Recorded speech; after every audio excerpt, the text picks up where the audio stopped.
Bonsoir à tous et bienvenue dans Hauts-de-France Business, votre rendez-vous tous les mardis sur BFM Grand Lille et BFM Grand Littoral. Ce soir, notre invité, c'est Laurent Pecker. Bonsoir. Bonsoir. Vous êtes directeur général de Sodi Boisson. Merci d'être avec nous en plateau. Pour nous accompagner, notre experte Élodie Souris-Lavergne, chef d'édition du Journal des Entreprises. Bonsoir. Bonsoir. Et on démarre tout de suite avec la présentation de l'entreprise de ce soir, Sodi Boisson. En quelques chiffres, Sodi Boisson, 104 employés, 4 sociétés réparties sur 3 départements, le Nord, le Pas-de-Calais, la Somme. Sodi Boisson, c'est également 1500 points de vente et un chiffre d'affaires. Voilà, les chiffres s'affichent à l'écran. Un chiffre d'affaires de 28 millions d'euros. Laurent Pecker, Sodi Boisson, qu'est-ce que vous faites? C'est quoi votre activité? Nous sommes grossistes en boissons auprès des cafés, hôtels, restaurants et quelques stades de foot notamment. Et c'est une société qui existe depuis quand? C'est une société qui a été créée en 2013 par mon père et moi-même. Donc une ex-société qu'on avait créée il y a quelques années à Saint-Omer et qui était déjà vendue à l'époque et qu'on a rachetée. Donc, une société qui existe depuis 7 ans maintenant. Votre clientèle composée à 98%, Laurent Pecker, de bars, de restaurants, de discothèques, de stades de foot, vous l'avez dit.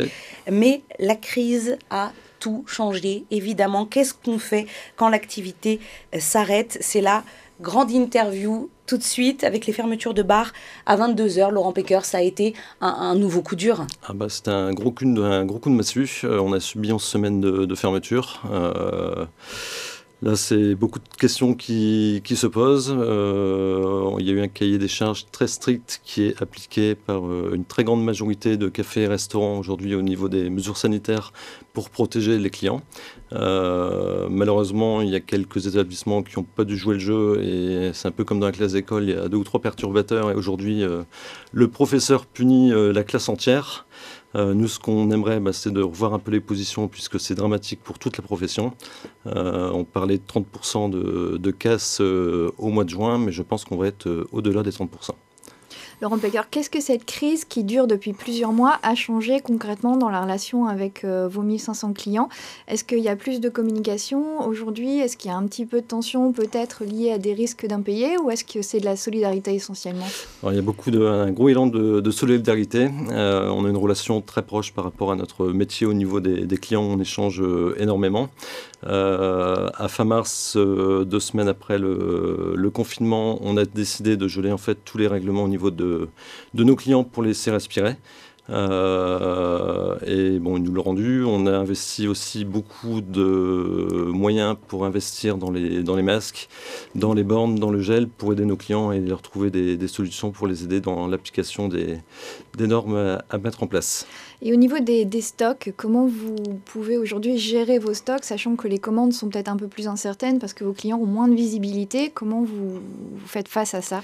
C'est un gros problème. On a eu le cas au mois de mars. Par chance, au mois de juin, ça s'est plutôt bien passé. Et avec l'été, on a pu écouler une grande partie des stocks. Aujourd'hui, la fermeture ou les fermetures partielles, en tout cas, n'étaient pas prévues. Et on se retrouve avec on a 5 millions de stocks dans nos entrepôts, dont 3 millions avec des dates limites de consommation. Et forcément, ça va poser problème. Soit on décide de créer des ruptures chez les clients et forcément pour les consommateurs, mais toute la chaîne est impactée. C'est-à-dire que nos clients ont les mêmes problématiques et les industriels, les producteurs ont exactement les mêmes problématiques que nous. Et côté recrutement, quel a été l'impact de la crise? Est-ce que vous pensiez embaucher peut-être juste avant le confinement? Est-ce que vous avez recruté pendant ou après? Ou est-ce que ça a gelé au contraire? Alors, nous, on était en plein développement commercial. Sans Covid, je pense qu'on aurait fini l'année à plus 15%. On a embauché 6 personnes la première quinzaine de mars, dont des personnes qui n'ont pas démarré puisqu'il y a eu le confinement. Ces 6 personnes avaient une période d'essai. On a décidé de les conserver malgré tout. Et début septembre, nous avons renforcé aussi l'équipe par encore l'embauche de 6 personnes, donc un commercial et 5 contrats d'apprentissage, puisque notre but aussi, c'est d'aider les jeunes à trouver un emploi dans cette période qui est très compliquée. Alors voilà pour le constat, l'impact qu'a eu cette crise sur Sodi Boisson, dont vous êtes directeur général, Laurent Pecker. Aujourd'hui, là nous sommes fin septembre, on arrive sur les fêtes de fin d'année. Comment est-ce que vous voyez, si déjà vous la voyez, une sortie de crise? Comment vous voyez? Globalement, la sortie de crise, on ne la voit pas. Je veux dire, personne ne voit le bout du tunnel. Pour moi, la problématique qu'on a aujourd'hui, c'est qu'il y a un gros manque de lits au niveau de l'hôpital.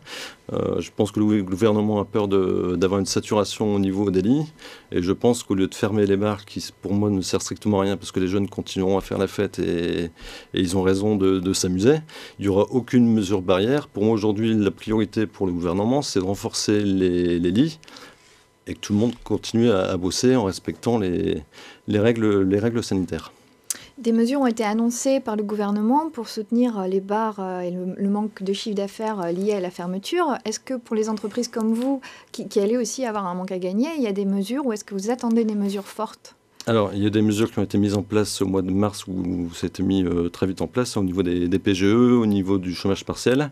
Aujourd'hui, on l'a utilisé. Aujourd'hui, la seule problématique, c'est qu'il faut être à moins 80% de chiffre d'affaires pour bénéficier de toutes ces aides.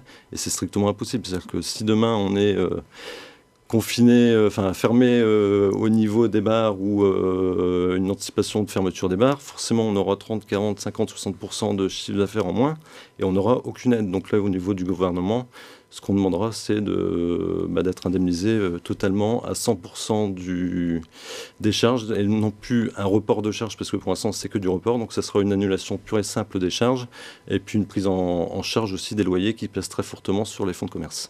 Justement, comment vous envisagez début 2021, parce que vous avez eu recours, comme beaucoup d'entreprises, au PGE, le prêt garanti par l'État. Donc ça va faire effectivement des charges en plus à cette période-là, un taux d'endettement supérieur à une activité peut-être très incertaine. Comment vous voyez le début de l'année? Alors nous, on a la chance d'avoir acheté il y a 7 ans, donc notre prêt principal, le rachat de fonds de commerce, était payé. Donc c'est pas une charge, c'est une charge supplémentaire, mais c'est pas une double charge. Malheureusement, il y a des gens qui ont repris des sociétés il y a peu de temps, donc ça va être hyper compliqué. Donc, globalement, si on étale, alors à date d'aujourd'hui, je ne sais pas si le PGE, on remboursera partiellement, si on l'étalera sur 3 ou 5 ans. Si on l'étale sur 5 ans, ça va peser, globalement, c'est une redevance de 5% du chiffre d'affaires à verser tous les mois qui n'était pas du tout prévu. Et les toutes dernières annonces ce matin, le ministre de l'économie, Bruno Le Maire, a reçu les représentants de l'hôtellerie, de la restauration. Il a tendu la main, une fois de plus, peut-être à la profession, en parlant de déplafonnement, aidez-moi, déplafonnement de 1 500 euros à 10 000 euros, déplafonnement du fonds de solidarité, c'est ce que exactement. Je cherchais, et prolongation du chômage partiel à 100% jusqu'au 31 décembre. Est-ce que ces deux mesures-là le chômage partiel, c'est bien. Encore une fois, les 1 500 euros, tous les commerçants ne l'ont pas. Il faut avoir certaines choses pour l'avoir. Passer à 10 000, c'est très bien. Par contre, il y en a qui ne l'auront pas. Et pour en bénéficier, je pense qu'il faut être à moins 80% du chiffre d'affaires. Donc personne ne sera à moins 80%. Donc aujourd'hui, ce qui va se passer, il y a des patrons de bars et de restaurants qui vont préférer fermer et mettre tout le monde au chômage partiel parce que s'ils restent ouverts, ils font peut-être 30 ou 40%. Et plus ils vont avancer, chaque jour qui passera, en fait, ils vont creuser le déficit de leur entreprise. Merci beaucoup. Restez avec nous tous les deux. Laurent Pecker, directeur général de Sodi Boisson, Élodie Souris-Laverne, chef d'édition du journal des entreprises. On passe tout de suite à l'actu des entreprises.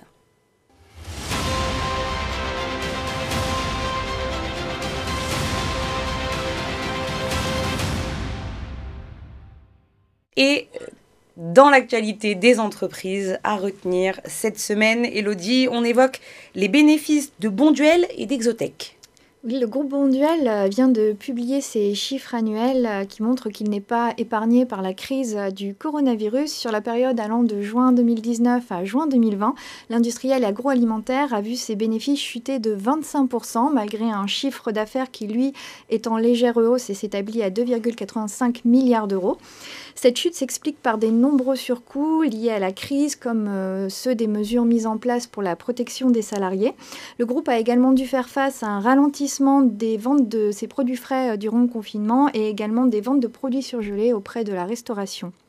Mais il y a aussi des bonnes nouvelles, comme la start-up lilloise Exotech, qui vient de réaliser une levée de fonds de 90 millions de dollars, soit 77 millions d'euros, auprès de différents investisseurs. Alors Exotech est une jeune entreprise qui conçoit des robots autonomes. Ils sont capables de se déplacer seuls dans les entrepôts logistiques et de grimper sur les étagères jusqu'à 10 mètres de haut pour aller récupérer les produits avant expédition.